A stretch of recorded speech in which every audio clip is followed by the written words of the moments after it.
Que Jesus possa nos abençoar. Rogério, se quiser apagar isso aqui também pode. Não dá para ler também? Não? Ah, é? Ah, tá bom. Então, gente, boa noite a todos. Que Jesus possa nos envolver, né? Possa nos ajudar nessa noite, aonde nós faremos um estudo diferente. Hoje eu estou trazendo para vocês, né, a oração do Pai Nosso. E aí a gente pensa, né? Quantas vezes a gente reza o Pai Nosso? Vocês já tiveram ideia? Já pensaram nisso? Eu fiquei pensando, o Pai Nosso é uma oração que eu acredito que desde 2 anos de idade, minha mãe já me ensinava, eu já conseguia falar. E a partir daí, a gente vem rezando ela até do modo automático, né? Tem um vídeo muito engraçado do Amigo das Luzes, que ele começa, Pai Nosso, está no céu, santificado, amém. Que aquilo vem decorado, né? E aí eu fiz uma continha. Se eu rezo o Pai Nosso pelo menos uma vez ao dia, né, durante esse tempo todo que eu tenho de vida, eu já consegui rezar simplesmente 22 mil. Olha só, 22 mil vezes eu já falei o Pai Nosso. E aí, será que a gente já conseguiu, ao rezar mesmo, né, a oração, fazer ela bem devagar, palavra por palavra, a gente já conseguiu refletir o que essa oração quer nos falar? Há 10 anos atrás, eu fiz um estudo aqui, esmiuçando as palavras do Pai Nosso. Aí eu fui lá, né, na época que eu ainda fazia essas fichinhas, que depois a gente deixou de lado, né, dona Wanda? A dona Wanda deixa tudo guardadinho, escritinho. Também fazia isso. Já não faço mais, mas me arrependi. Comecei a fazer de novo. Porque é tão legal a gente olhar lá atrás e ver qual era o pensamento que a gente tinha, o que a gente achava em relação àquilo, aquele tema, né? E eu sempre falo aqui, que a gente às vezes recebe o mesmo tema várias vezes, e cada vez que você recebe, que você vai estudar, que você vai buscar, você sempre modifica. Sempre tem algo novo, né? E aí eu fico me perguntando, nós ainda estamos rezando o Pai Nosso de forma automática? Vamos pensar nisso? Porque a gente faz isso.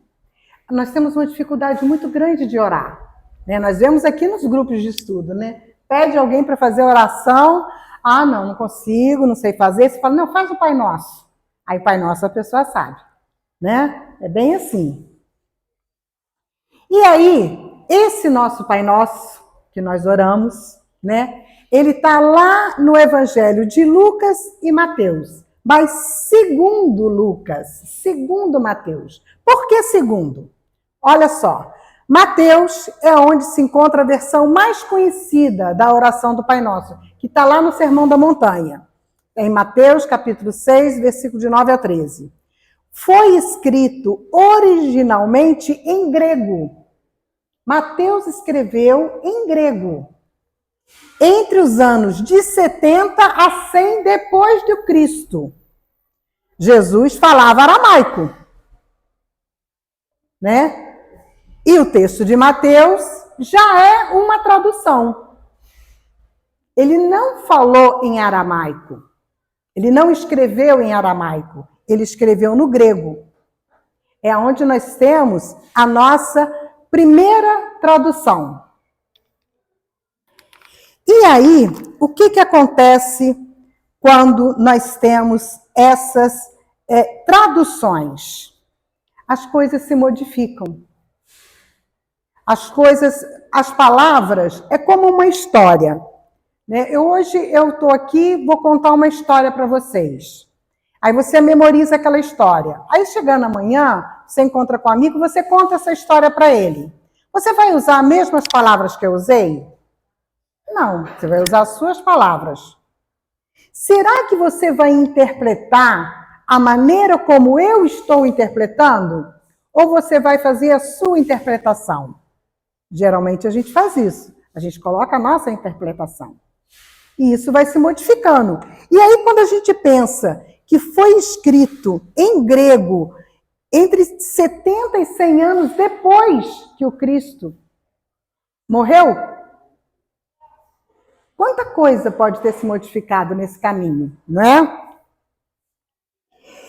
E aí, eu peguei esse estudo que fala o seguinte: todo idioma possui palavras típicas que não existe nem no outro idioma. Existem mais de 6.000 idiomas falados no mundo e todos eles descrevem a amplitude e a profundidade da vida humana, visto que esses idiomas proporcionam formas distintas de contemplar o mundo. Cada um possui palavras que não existem em um outro idioma. Né? E essas joias linguísticas podem ser explicadas, mas não podem ser traduzidas. E aí que entra um pouco dentro daquilo em que a gente quer trazer para essa noite. Por quê? A gente consegue trazer o sentimento, mas não a palavra em si. E com isso, as coisas começam a se modificar. Então, Mateus, quando retrata, quando passa para o papel em grego, 70, 100 anos depois, segundo ele, então não foi ele. Alguém que ouviu, que pegou os papéis dele, o que ele escreveu, porque ele conseguiu escrever, ele é letrado, e aí conseguiu publicar aquilo. Isso foi a primeira tradução. Depois, nós tivemos uma segunda tradução da Bíblia no ano de 382 anos depois, que o Papa Damásio I encomendou a São Jerônimo a tradução das Escrituras para o latim. Então, houve uma segunda tradição 4 séculos depois, né? Que é hoje o Pai Nosso que nós oramos, que veio do latim. Então, pensa bem, foram 3 camadas de interpretação entre o que Jesus disse e o que conhecemos hoje. E aí, eu vou trazer para nós hoje o Pai Nosso aramaico, o da língua do Cristo, do que ele falava, né? E é completamente diferente do Pai Nosso que nós conhecemos. Em 1990, esse teólogo, Neil Douglas, ele publicou um trabalho com a tradução do Pai Nosso aramaico original. Está nesse livro aqui, tá, gente? Eu não falo inglês, então vocês vão me perdoar porque eu não vou assassinar a língua tentando falar aquilo que eu não consigo, tá? Mas esse livro quer dizer o seguinte, essa frase quer dizer jogadores do cosmos, tá? Então, é nesse livro, é nessa tradução que eu busquei o estudo da noite de hoje. E aí, ela começa nos falando assim: Pai nosso que estás no céu. E em latim está escrito dessa forma. Em aramaico, dessa forma, tá? Abum, eu vou falar só em aramaico, tá, gente? O do aramaico. Abum, essa palavra não tem significado em português. E a raiz aba, que pode ser traduzida como pai, é no sentido de relacionamento, relacional. Mas a forma abivum, ela expande isso com o sufixo on. Transforma a ideia de emanação contínua, de algo que está sempre gerando, sempre nascendo. Ela carrega a ideia de origem, de fonte, de princípio, que gera sem parar. Não é um pai que está sentado num trono julgando, mas é um próximo de nós. É a fonte de tudo que existe. É uma sentença que origina, que sustenta e que não termina.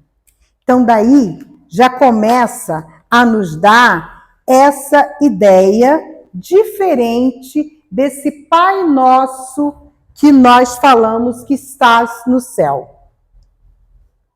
Então, ele já começa a modificar essa colocação.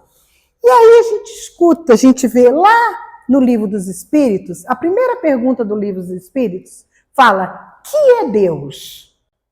Não é quem. É que é Deus. E a resposta dos Espíritos é: Deus é inteligência suprema, causa primária de todas as coisas. É todo esse princípio. E aí, quando ele fala aqui que não é um pai sentado num trono, mas é uma presença que origina, que sustenta, que não termina, é uma ideia de fonte, de princípio. Ele não está longe daquilo que a gente estuda, né? E aí, voltando aqui, a gente tem a segunda parte que ele fala, Boshmaya. É mais ou menos isso, tá, gente? Me perdoe. Nós traduzimos como que estás no céu. Mas a Shimaya, em aramaico, não é um lugar geográfico lá em cima. Não é um paraíso, no sentido de um endereço. É um espaço vibrante, o campo onde tudo emerge. Shamaim, em hebraico, é palavra da mesma raiz. Aparece logo lá na primeira linha da Gênese, quando fala: no princípio Deus criou os céus e a terra. Mas os rabinos sempre souberam que Shamaim não é o azul lá em cima. É uma totalidade da existência. O universo como presença, não como um lugar. A tradução mais honesta seria algo como: vibras no espaço que pulsa dentro de toda a criação, que está em tudo ao mesmo tempo. Ele começa a modificar essa visão desse céu que nós temos. Percebe como mudou? Você deixou de clamar por um pai distante, que mora num lugar remoto, que é lá no céu, que está invocando nesse momento, nessa prece, uma presença que está aqui agora, em tudo, em todos nós, incluindo dentro de nós.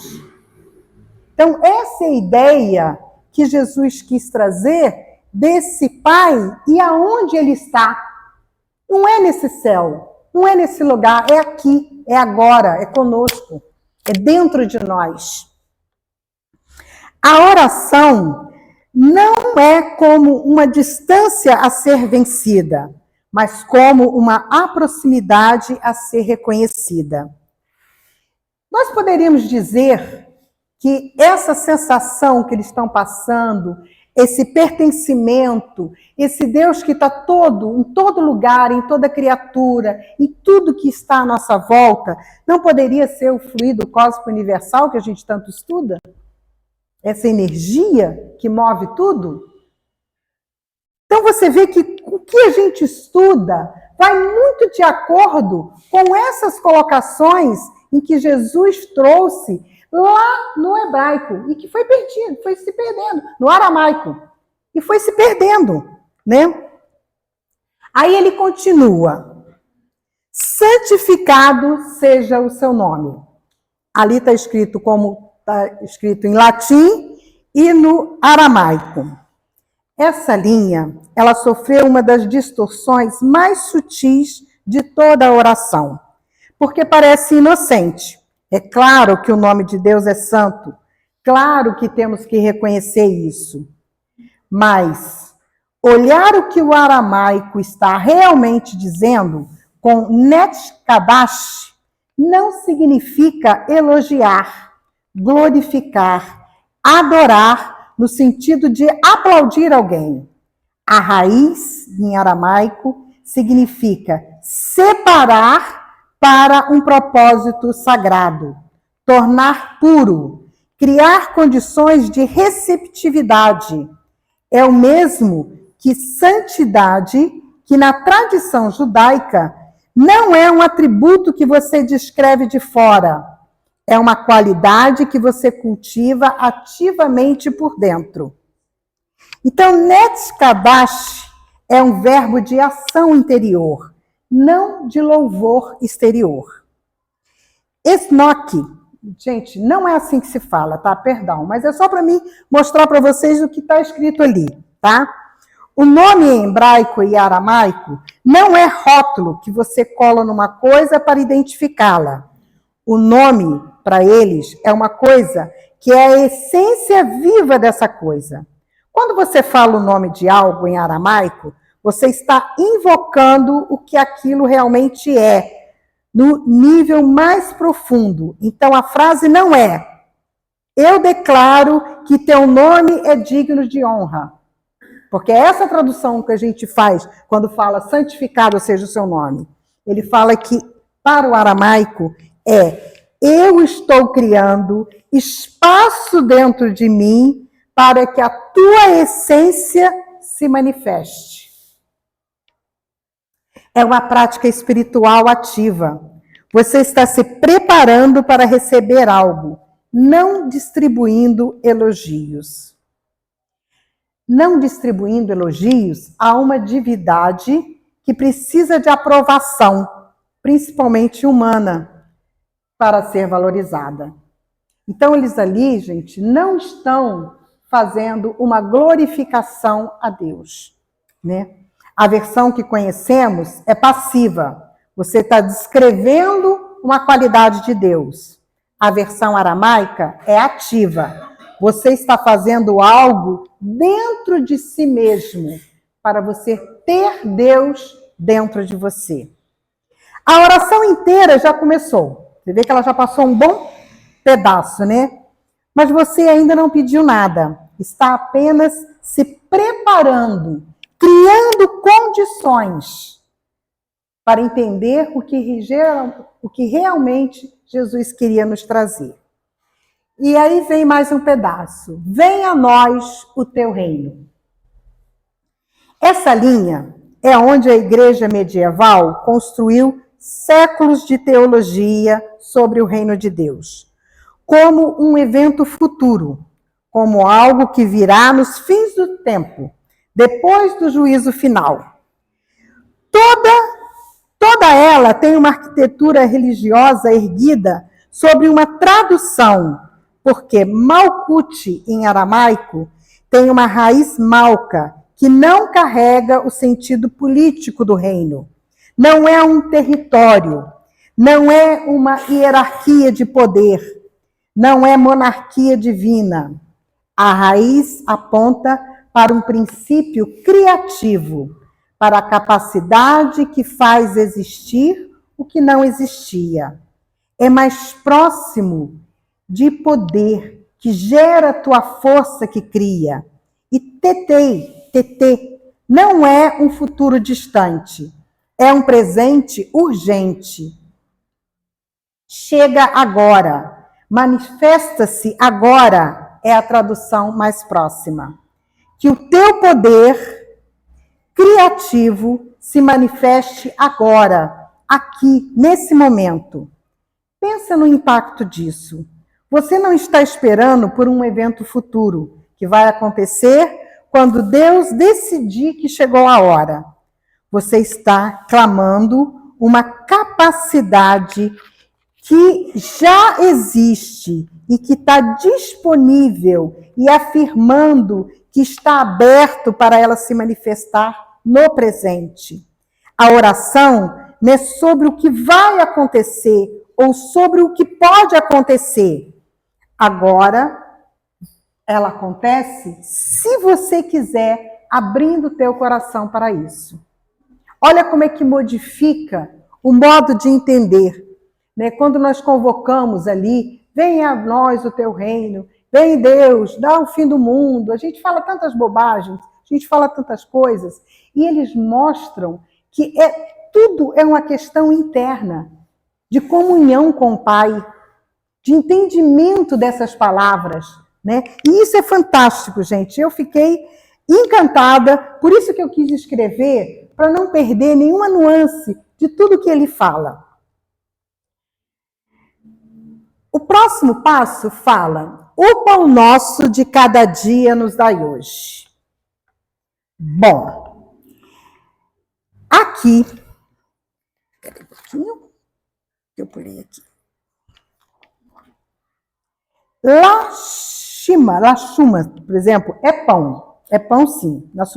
Na superfície é pão que você come. Mas na raiz, no aramaico, significa também compreensão, sabedoria, alimento da alma. A palavra em aramaico carrega os dois ao mesmo tempo, inseparável: o sustento físico e o sustento espiritual, num único conceito. Não são duas coisas, é apenas uma. Esse sumbikamon não é de cada dia, no sentido mecânico do cotidiano, de algo que se repete por hábito. A raiz aponta para aquilo que necessitamos para crescer. É o que nos expande, que nos transforma quem somos. É uma palavra orientada para o futuro, para o movimento. É uma mera repetição do que já existe. A tradução mais fiel desse pão nosso de cada dia seria: dai-nos o alimento físico e espiritual que precisamos para crescer hoje. É um pedido integral, não fragmentado. Você não está separando o cuidado com o corpo do cuidado com a alma, como se fossem duas contas distintas a ser paga. Você está reconhecendo que as duas formas de sustento vêm da mesma fonte e são igualmente necessárias para nós. Eu falo muito isso, né? A gente se preocupa muito com o alimento da carne e deixa um pouquinho a desejar com o alimento da alma. Se você disser para uma pessoa assim: eu vou todos os dias à noite na casa espírita. Nossa, você é uma fanática. Não é verdade? Mas todo dia a gente não almoça, não toma café da manhã, não janta, né? A gente não alimenta o corpo todo dia? Várias vezes ao dia? Por que a gente também não alimenta a nossa alma? Então esse pedacinho aqui, no aramaico, Jesus estava chamando a atenção para esse alimento único das duas coisas. O alimento do corpo físico e o alimento da alma. Porque é isso que nós precisamos para crescer, para evoluir. São esses dois pontos, e eles são importantes. Na quinta linha, fala: perdoa as nossas dívidas, assim como perdoamos a quem nos tem ofendido. E aí, a palavra kaubai, que foi traduzida como dívidas, e depois, especialmente na tradução protestante, como pecado, significa em aramaico literalmente fios emaranhados. Não é uma metáfora jurídica, não é uma metáfora moral, é uma metáfora textual. A imagem mental que o aramaico evoca é concreta, é visual.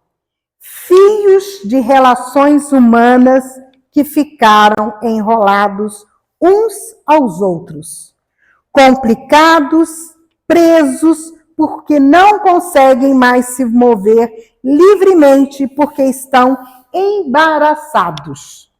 Olha que interessante essa colocação, gente, eu achei fantástica.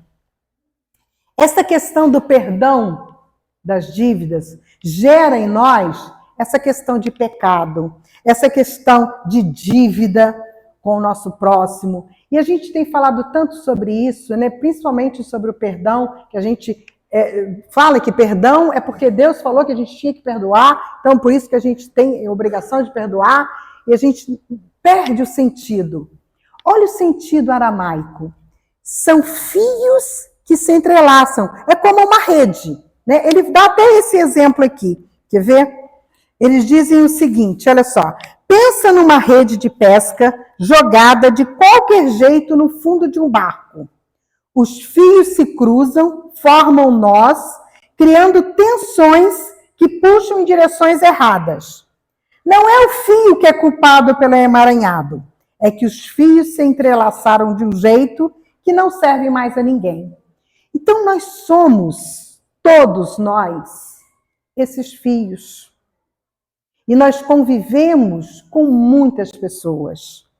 A gente cria laços com várias pessoas. E quando esses laços, às vezes, ficam apertados demais, ou solto demais, o que acontece? A gente cria atritos. E é nesses atritos que a gente paralisa a nossa vida. Quando a gente pensa nessas questões, né, de como nós estamos convivendo com as pessoas à nossa volta, aquelas que a gente tem dificuldade, aquelas que a gente tem sentimentos que não são bons, são o quê? São laços que ficaram apertados demais.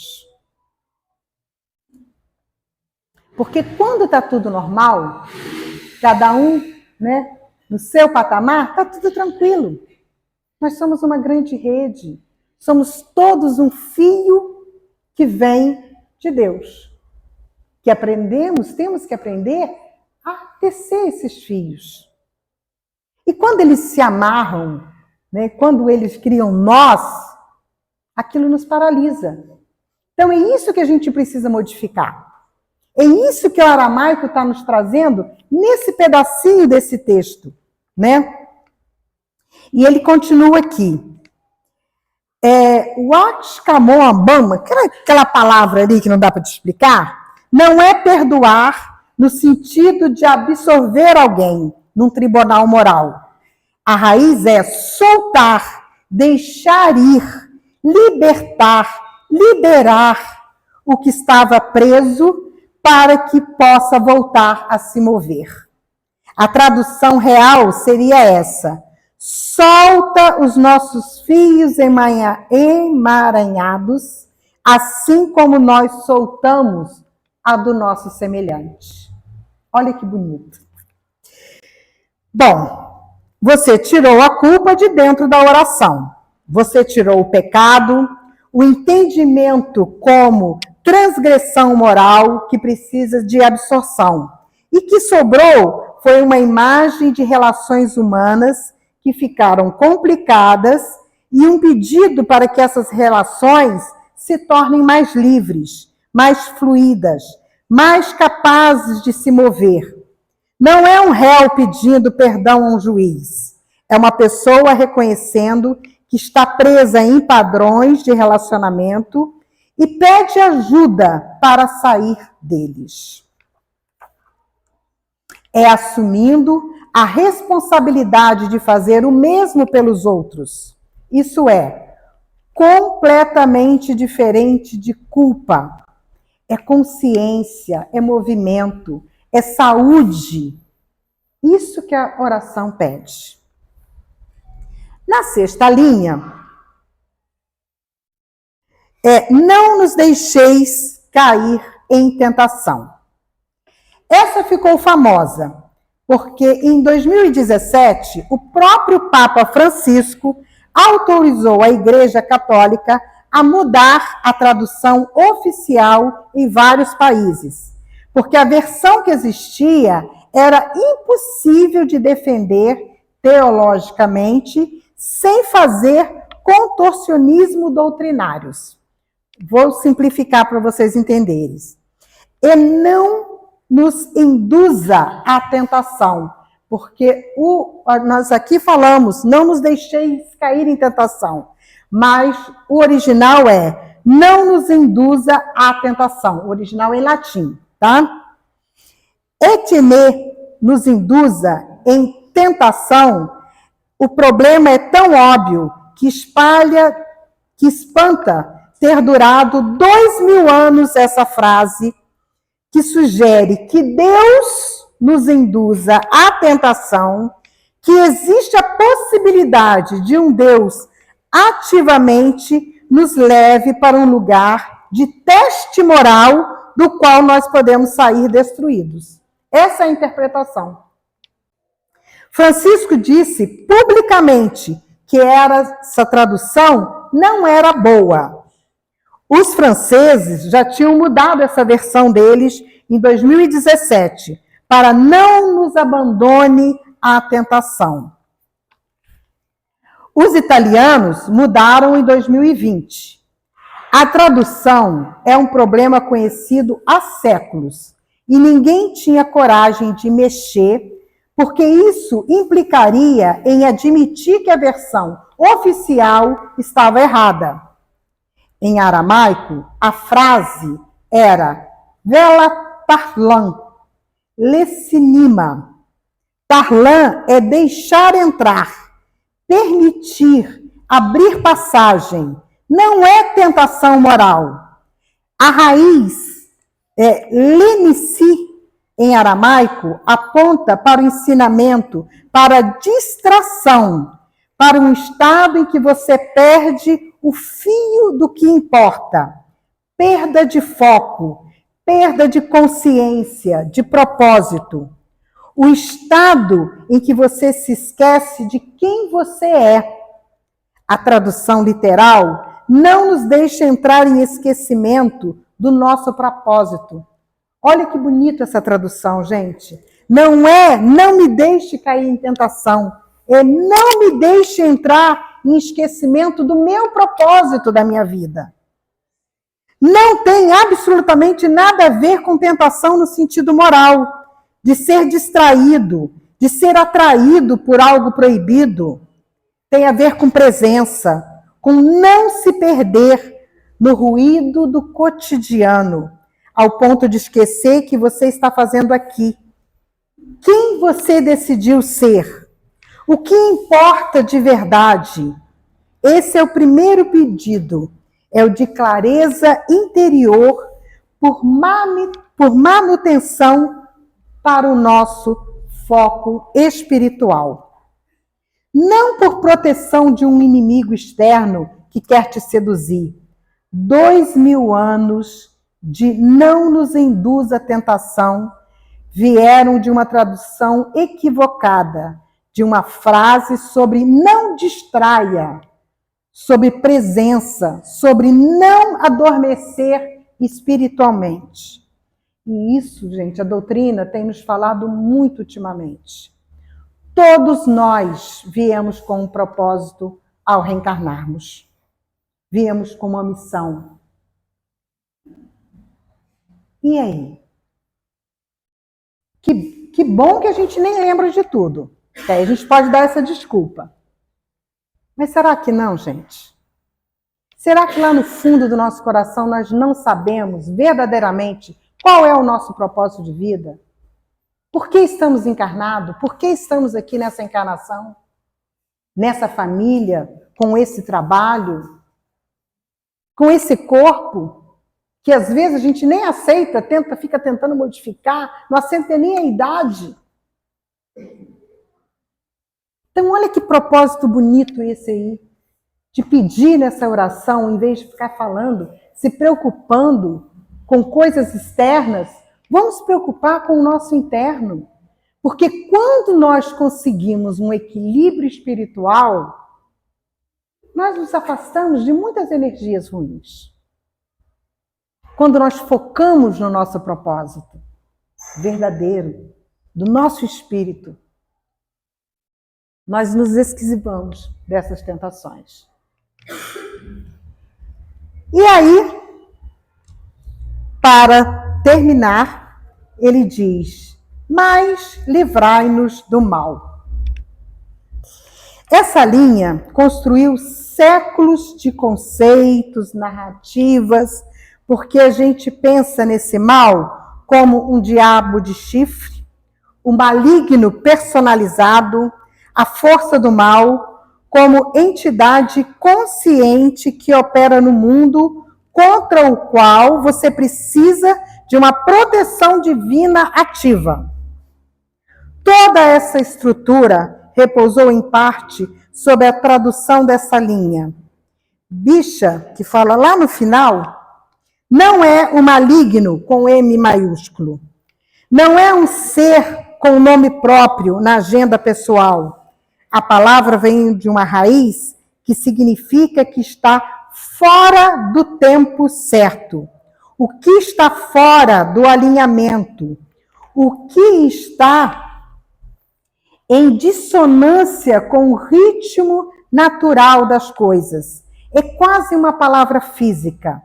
Algo que vibra na frequência errada em relação ao todo. A tradução mais honesta seria: liberta-nos do que está desalinhado. Não é proteção contra um inimigo, é um pedido de retorno ao alinhamento, de sair do que está torto dentro de você, das suas relações, das suas escolhas, de seus padrões, e voltar para dentro do fluxo que é coerente com quem você é e como você está. Esta oração, ela termina do mesmo jeito que começou, com um movimento interior, com responsabilidade pessoal, com um pedido de alinhamento, não de proteção de um perigo externo. Junta tudo e a versão aramaica do Pai Nosso vai ficar assim. E aí, eu gostaria de, nesse momento, pedir que todos possam fechar os olhos, ou não. Quem quiser acompanhar, eu vou deixar aqui escrito. Essa é a oração por completo no aramaico. Ó tu, fonte cósmica que vibra no espaço, faz espaço dentro de mim para que a tua essência se manifeste, que teu poder criativo chegue agora aqui. Dai-nos o alimento físico e espiritual de que precisamos para crescer hoje. Solta os nossos fios emaranhados, assim como nós soltamos o dos outros. Não nos deixe entrar em esquecimento de nossos propósitos. Liberta-nos do que está desalinhado. E assim, hoje, vocês conheceram, se alguém já conhecia, né, mas eu conheci pela primeira vez, a oração em aramaico. A oração a qual Jesus realmente falou. Esse estudo, gente, eu peguei de um vídeo, comecei através de um vídeo, e eu achei até no início um pouco fantasioso, mas eu digo a vocês, tem 15 dias que eu estou estudando, que eu estou buscando cada palavra dessa, o significado, se realmente era esse sentido, se realmente era esse significado. E a gente encontra um monte de coisa no Google. Se você botar a oração do Pai Nosso em aramaico, vai aparecer várias diferentes. Muitas delas copiando a letra do Pai Nosso que nós conhecemos. Esse estudo desse teólogo, ele traz exatamente a essência, o entendimento, a compreensão do que Jesus queria nos passar. Então, ao orarmos ao nosso Pai Nosso, a gente vai começar a ler de uma forma diferente, né? Do que a tradução realmente queria nos falar. Então, eu gostaria de agradecer a todos, né? E fazer um convite. Não vamos parar de estudar, não, gente. Vamos buscar conhecimentos. Hoje eu não trouxe uma palestra espírita, mas eu trouxe uma espiritualidade que a doutrina nos fala de tudo isso, de todo esse comportamento, de todo esse entendimento, da nossa reforma interior. E essa prece nos pede isso, essa reforma, essa mudança. Que possamos fazer à noite, ao deitar, ao dormir, esse pedido de esclarecimento, de evolução. Porque é isso que vai nos ajudar. É isso que nos vai chegar mais perto de Deus. Não existe salvação. Essa é uma palavra que eu já tirei do meu calendário, né, do meu dicionário. Porque salvação para mim significa que alguém ou alguma coisa vai me salvar. Eu acredito em evolução. À medida que eu conseguir evoluir, me modificar, me transformar, eu estarei chegando mais perto de Deus. Que Jesus nos abençoe.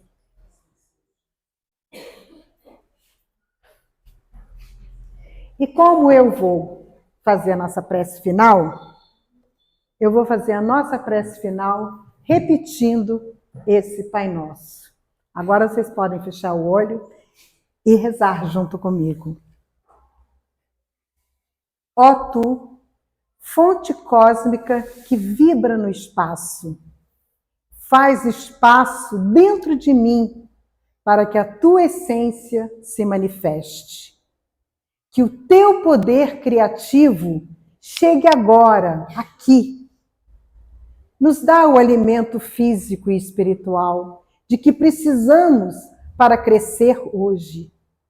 Solta os nossos fios emaranhados, assim como nós soltamos os dos outros. Não nos deixe entrar em esquecimento de nossos propósitos e liberta-nos do que está desalinhado. Que assim seja, graças a Deus.